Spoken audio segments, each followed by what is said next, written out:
He lay curled on the cold pavement outside the cafe until the owner Sip's icy bucket emptied over him. 6 minutes later, a new shelter wing bore his name. The sharp clang of a metal bucket against concrete shattered Marcus Bennett's thin sleep.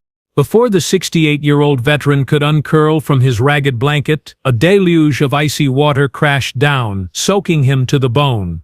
Michael Thompson, the cafe owner, stood over him, face contorted in irritation, the empty bucket still in his hand. "Get out of here," Thompson barked, his voice cutting through the early morning chill. "You're bad for business, sleeping in my doorway." Marcus gasped, the frigid water stealing his breath, the shock of it, a brutal awakening on the already unforgiving city sidewalk. Marcus Bennett's teeth began to chatter almost instantly, his thin shirt and worn trousers offering no protection against the sudden, chilling drenching. He tried to speak, to ask why, but only a strangled sound escaped. The cold seeped into his limbs, a paralyzing force. He saw Thompson's expensive shoes take a step back, as if to avoid any splashback from the puddle now forming around Marcus's prone form. The faint, incongruous scent of freshly roasted coffee beans drifted from the open cafe door, a cruel taunt of warmth and comfort denied. Humiliation, sharp and bitter, began to well up inside him. He pushed a trembling hand against the wet pavement, trying to lever himself up. The effort was immense, his muscles stiff with cold and age. "I served my country," Marcus thought, a wave of despair washing over him, "fought for this freedom, and this is what it comes to, treated like trash." He could feel early morning city dwellers starting to pass by. He heard their footsteps quicken, their averted gazes a fresh layer of indignity. The owner, Michael Thompson, merely snorted, turning back towards his warm cafe, leaving Marcus Bennett shivering in a growing pool of icy water. Before we continue with the story, be sure to let us know where you're watching from and what time it is in the comments. We love learning about our viewers. Now let's get back to the story. A young woman, Sarah Whitman, on her way to work, gasped audibly, her hand flying to her mouth. She hesitated, looking from Marcus to the retreating cafe owner, then fumbled for her phone. Another passerby, Darnell Brown, stopped, his expression hardening as he took in the scene, the soaked elderly black man, the discarded bucket, the indifferent cafe owner disappearing inside. Marcus Bennett finally managed to get his hands and knees under him, the rough concrete biting into his skin. Each movement was an agony of cold and shame. He was acutely aware of the eyes on him. The water from his clothes dripped steadily, forming dark rivulets on the pale sidewalk. His blanket, a threadbare comforter someone had given him weeks ago, was now a sodden weight, useless. He could hear the click and whir of Thompson locking the cafe door from the inside, a decisive sound of dismissal. A tremor ran through Marcus's body that had nothing to do with the cold. It was the tremor of deep-seated anger mixing with profound weariness. How much more? He wondered, the question a raw ache in his chest. He needed to get away from here, from their stares. He slowly, painfully, began to gather the soaked remnants of his meager belongings. His old rucksack, containing everything he owned, had also been caught in the deluge. He pictured his spare pair of socks, his only photograph of his late wife, all now likely ruined. The thought sent a fresh pang of despair through him. Onlookers, like Jessica Lewis and Andre Gordon, whispered amongst themselves, their faces a mixture of pity and outrage, but no one stepped forward to directly help Marcus. The cafe owner, Michael Thompson, was nowhere to be seen, safe behind his glass door. The cold was making his joints scream. Marcus Bennett squeezed his eyes shut for a moment, fighting back a surge of utter hopelessness. He had faced enemy fire in his youth, endured hardships that would break most, but this casual cruelty, this public degradation, felt uniquely soul-crushing. He heard a younger man, perhaps Darnell Brown, mutter, "That's messed up. Somebody should do something." But still, Marcus was alone in his misery, the icy water a constant, chilling reminder of his vulnerability. He had to move, to find some way to get dry, to escape this scene of his humiliation. With a monumental effort, Marcus pushed himself further up, grabbing onto the rough brick wall of the cafe for support. His legs felt like lead, unresponsive, and numb. The water squelched in his worn-out shoes. He saw his reflection, a distorted, shivering figure in the cafe window, and quickly looked away, unable to bear the sight of his own abject state. Susan Price, an older woman walking her dog, tut-tutted and shook her head, pulling her pet closer as if to shield it from the unpleasantness. The gathered onlookers were growing in number. He took a shuffling step, then another, away from the doorway that had been his inadequate shelter. The wet clothes clung to him, heavy and cold, restricting his movement. He could feel the stares of the crowd, a mixture of horror and fascination, burning into his back. He didn't look at them. He couldn't. His focus narrowed to the single, desperate need to escape their pity and their judgment, to find a sliver of dignity somewhere away from this place. The cafe's warmth remained an impenetrable fortress, its owner's actions a stark pronouncement of Marcus's worthlessness in his eyes. Each footfall was a laborious effort, his breath coming in ragged, visible puffs in the cold air. The weight of his soaked belongings seemed to double with every yard he gained from the cafe. His body ached with a chill that went bone-deep, a coldness that wasn't just physical but emotional too. He heard the murmur of voices behind him, the distinct sound of someone saying, "Did you get that on video?" The icy puddle, where he had lain moments before, was already beginning to shrink, but the water pooled around his trembling frame. The smartphone screens of Sarah Whitman and Darnell Brown, along with a half-dozen others including Christopher Davis and Kimberly Roberts, had indeed captured Michael Thompson's cruel act. The footage was stark, the sleeping form of Marcus Bennett, the deliberate lift and tilt of the bucket, the cascade of water, Marcus's shocked, pained reaction. Within minutes, the videos began their silent, rapid spread across social media platforms, uploaded with captions expressing outrage and disbelief. Hashtags like #VeteransDeserveRespect and #CafeCruelty started to trend locally, shared by people like James Allen and Nathan White, who hadn't even been there. Marcus Bennett, oblivious to his sudden online infamy, stumbled onward, his vision blurred by the cold and the unshed tears of humiliation. He found a relatively secluded park bench a few blocks away, the metal icy against his still damp trousers. He sank onto it, his body racked with shivers. He tried to wring out the hem of his jacket, but his fingers were too numb. The park was mostly empty at this early hour, save for a few dog walkers who gave him wide berth. No warmth, no help, just judgment, he thought, his heart a leaden weight in his chest. His attempts to find immediate shelter were met with closed doors and suspicion. A nearby community center, where he sometimes found a brief respite, wasn't open yet. He approached a bus station, hoping for a warm waiting room, but a security guard, taking in his soaked and disheveled appearance, quickly and firmly told him he couldn't loiter without a ticket.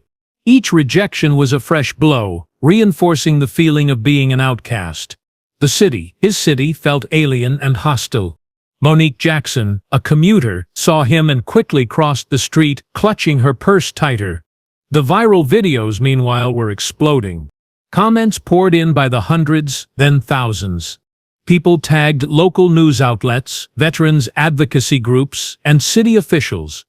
Anthony Williams, a city council member, saw his phone buzzing with notifications. Keisha Sanders, a prominent local activist, was already drafting a public statement condemning the cafe owner's actions. The digital chorus of outrage grew louder with each passing minute, a stark contrast to the silence Marcus Bennett faced on the cold park bench. Tyreka Johnson, a student, shared the video with her entire sociology class mailing list. Lisa Monroe, the director of the city's largest homeless shelter, Havenwood, was in an early morning budget meeting when her phone began to vibrate incessantly on the table. Her assistant Andre Gordon leaned over, showing her a text alert with a link to one of the videos. Lisa's expression shifted from professional focus to dismay, then to a firm resolve as she watched the brief, brutal clip of Marcus Bennett being doused. She immediately recognized the street, the cafe.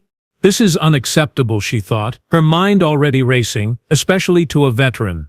She excused herself from the meeting, her colleagues noting the sudden urgency in her demeanor. Back in her office, Lisa pulled up multiple news feeds and social media sites. The story was spreading like wildfire. She saw the faces in the crowd, the clear shot of Michael Thompson. She also saw the comments, the raw anger, but also the calls for tangible help for the victim. She knew Havenwood was already at capacity, but the sight of Marcus Bennett, soaked and alone, galvanized her. We have to do something, now. Her fingers flew across her keyboard, messaging her senior staff. Marcus Bennett, still shivering on the park bench, finally managed to pull the sodden photograph of his wife from his rucksack. The image was buckled and water-stained, the colors bleeding. A fresh wave of despair hit him. That photo was one of his last tangible links to a life of love and belonging. He carefully tried to smooth it out, his cold, clumsy fingers making little headway.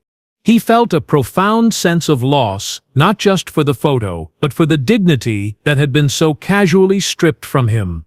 The wind picked up, cutting through his damp clothes. Lisa Monroe was on a conference call with her board chair, Susan Price, a different Susan Price from the one in the park, outlining an emergency plan. "We have that annex, the one we were planning to renovate next quarter," Lisa said, her voice firm and decisive. "We can open a section of it immediately. It's basic, but it's warm and dry. We need to make a statement here, that our city doesn't tolerate this." The board chair, initially hesitant about the logistics, was swayed by Lisa's passion and the rapidly escalating public pressure.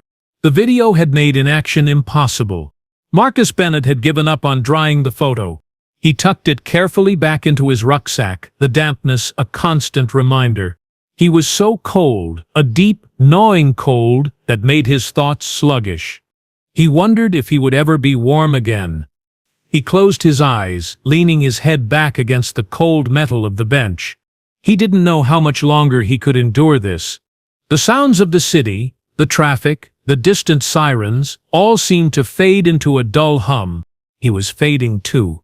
He was so tired, so utterly beaten down. The decision was made.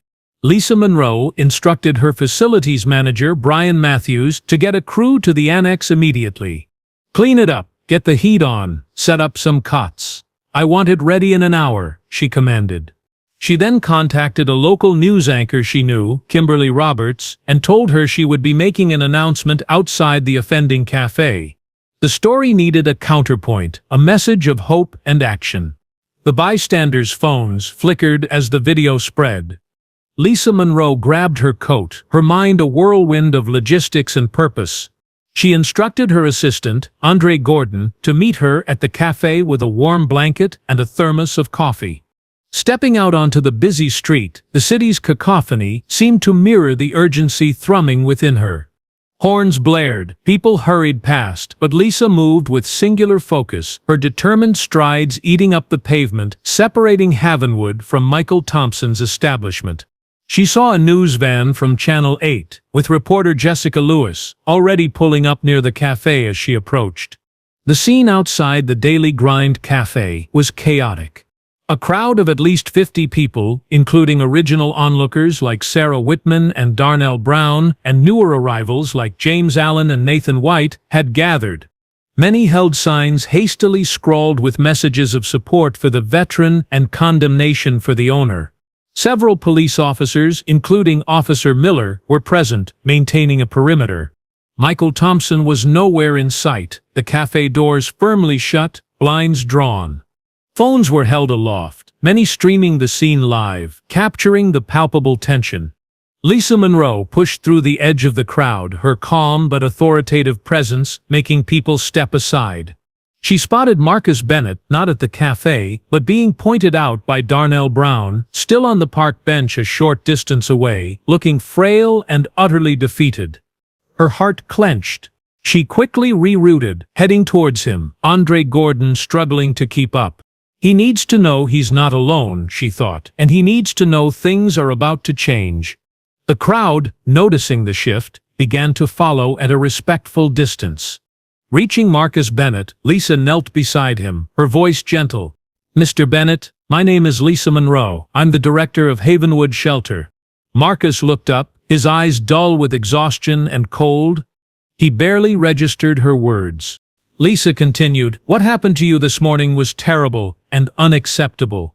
She took the thick, warm blanket from Andre and wrapped it around Marcus's shaking shoulders. He flinched slightly at the contact, then slowly, almost imperceptibly, leaned into the sudden warmth. The scent of coffee from the thermos Andre opened was the first comforting thing he'd experienced all day. "We're going to help you, Mr. Bennett," Lisa said, making eye contact, ensuring he understood. "Havenwood is opening a new wing today, and we are dedicating it in your honor, a place of respect and safety for veterans like you." Marcus stared at her, his brow furrowed in disbelief. "In my honor?" The words seemed too surreal to comprehend. He looked from Lisa's earnest face to Andre Gordon, who nodded with a reassuring smile, then to the gathering crowd and the news cameras now focused on them. A flicker of something other than cold and despair sparked in his eyes. Lisa Monroe helped Marcus to his feet. He was unsteady, but the blanket provided immediate comfort. She then turned to face the news cameras and the assembled crowd, who had moved closer, their phones still recording. Her voice, amplified slightly by a small portable speaker Brian Matthews had rushed to the scene, was clear and strong. "What happened here today to Marcus Bennett, a man who served this country, is a disgrace. But this city, our community, is better than that. We will not stand by and watch our veterans be mistreated and discarded." A cheer went up from some in the crowd, people like Keisha Sanders and Anthony Williams nodding in approval. Michael Thompson remained hidden inside his cafe, though some claimed to see a curtain twitch in an upstairs window. Lisa continued, "Effective immediately, Havenwood Shelter is opening its new Veterans Set Annex. It will provide warmth, shelter, and dedicated support services, and we are proud, profoundly proud, to name it TET, the Marcus Bennett Wing for Veterans." She gestured towards Marcus, who stood straighter now, the blanket clutched around him like a shield. The crowd erupted in applause. Marcus Bennett looked overwhelmed, tears finally welling in his eyes, but these were not the tears of humiliation. They were tears of shock, of gratitude, perhaps even of a nascent hope. Lisa Monroe placed a supportive hand on his arm.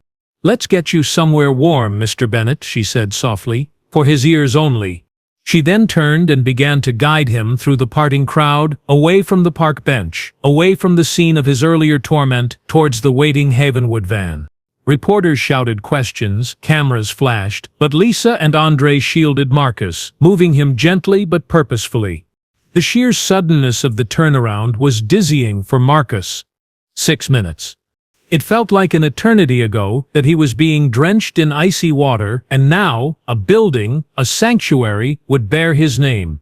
He felt the warmth of the blanket, the firm support of Lisa's arm, the collective gaze of the crowd, now filled not with pity, but with a strange mixture of respect and vicarious triumph.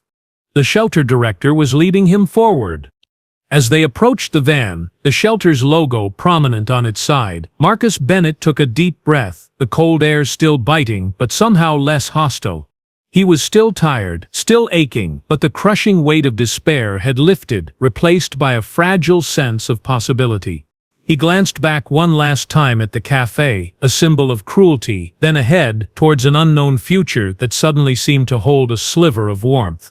The shelter director's voice rang out across the crowded room.